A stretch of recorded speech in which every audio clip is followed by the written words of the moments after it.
आपल्या भारत देशाला 15 ऑगस्ट 1947 रोजी इंग्रजांच्या राजवटीपासून स्वातंत्र्य मिळाले होते. 150 वर्षांच्या संघर्षानंतर भारतातील इंग्रजांच्या राजवटीचा अंत झाला होता. ज्यावेळी देशाला स्वातंत्र्य मिळाले तेव्हा देशभरात इंग्रजांनी स्थापन केलेली राज्य व्यवस्था आणि प्रशासन व्यवस्था होती.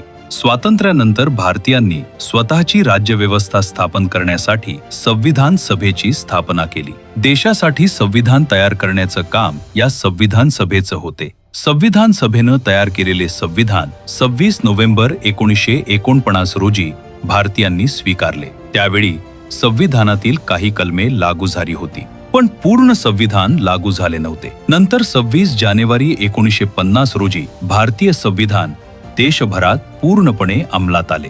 त्यामुळे 26 जानेवारी 1950 पासून भारतात कायद्याचे राज्य सुरू झाले. भारत 26 जानेवारी 1950 ला प्रजासत्ताक झाला.